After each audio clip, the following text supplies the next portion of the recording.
ಸಕ್ಕತ್ತಾಗಿದೆ ಅಲ್ವಾ? ಅದು ಬ್ಲ್ಯಾಕ್ ಕಲರ್ ಮಾತ್ರ ಸಕ್ಕತ್ ಸಕ್ಕತ್ತಾಗಿದೆ. ಇದು ನನ್ನ ಫೇವ್ರೆಟ್ ಕಲರ್. ಎಷ್ಟು ಸಕ್ಕತ್ತಾಗಿದೆ ಅಂದರೆ ವಾವ್, ನನಗಂತೂ ತುಂಬ ಇಷ್ಟ ಆಯಿತು. ತುಂಬ ದಿನದಿಂದ ಹುಡುಕ್ತಿದ್ದೆ ಈ ಕಾಂಬಿನೇಷನ್ನು, ಈ ವೇಲು. ವಾವ್ ವಾವ್ ವಾವ್, ಎಷ್ಟು ಸಕ್ಕತ್ತಾಗಿದೆ.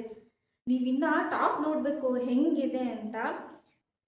ಇಲ್ಲಿ ನೋಡಿ, ಇದು ಟಾಪು. ಇಲ್ಲಿ ನೆಕ್ ಹತ್ರ ಎಲ್ಲ ಡಿಸೈನ್ ಇದೆ. ವಾವ್, ಸ್ಲೀವಲ್ಲಿ ಎಷ್ಟು ಸಕ್ಕತ್ತಾಗಿದೆ ಡಿಸೈನ್. ಪ್ಯಾಂಟಲ್ಲೂ ಕೆಳಗಡೆ ಎಷ್ಟು ಸಕ್ಕತ್ತಾಗಿದೆ ಡಿಸೈನ್ ನೋಡಿ. ವಾವ್, ನನಗಂತೂ ತುಂಬ ಅಂದರೆ ತುಂಬ ಇಷ್ಟ ಆಯಿತು. ಅದು ಅಲ್ಲದೆ ವೇಲ್ ನೋಡಿ ಎಷ್ಟು ಸಕ್ಕತ್ತಾಗಿದೆ, ಪ್ರಿಂಟ್ ಎಷ್ಟು ಸಕ್ಕತ್ತಾಗಿದೆ ನೋಡಿ. ಹಾಕೊಂಡ್ರೆ ಮಾತ್ರ ಯಪ್ಪ ಸೂಪರಾಗಿ ಕಾಣಿಸುತ್ತೆ. ಗೈಸ್ ನೋಡಿ ಎಷ್ಟು ಸಕ್ಕತ್ತಾಗಿ ಕಾಣಿಸ್ತಿದೆ ಅಂತ. ಆ್ಯಕ್ಚುಲಿ ಈ ಸ್ಲೀವಲ್ಲಿರೋ ಡಿಸೈನ್ ಮಾತ್ರ ಮಸ್ತ್ ಅಂದರೆ ಮಸ್ತಾಗಿದೆ. ಈ ನೆಕ್ಕಲ್ಲಿರೋ ಡಿಸೈನು, ಈ ವೇಲ್ ಇರೋದು ನನಗಂತೂ ಸಖತ್ ಅಂದರೆ ಸಖತ್ ಇಷ್ಟ ಆಯಿತು ನೋಡಿ. ಎಷ್ಟು ಸಖತ್ತಾಗಿ ಕಾಣಿಸ್ತಿದೆ. Wow, it's really too good. ಎಷ್ಟು ಸಖತ್ತಾಗಿದೆ. ನಾನಂತೂ ಈ ಕಾಂಬಿನೇಷನ್ ಎಷ್ಟಂದರೆ ಎಷ್ಟು ಹುಡುಕ್ತಿದ್ದೆ ಅಂತ ಅಂದರೆ ಕೊನೆಗೂ ಸಿಕ್ತು.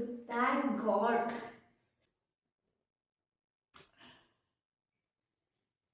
Really, it's too good.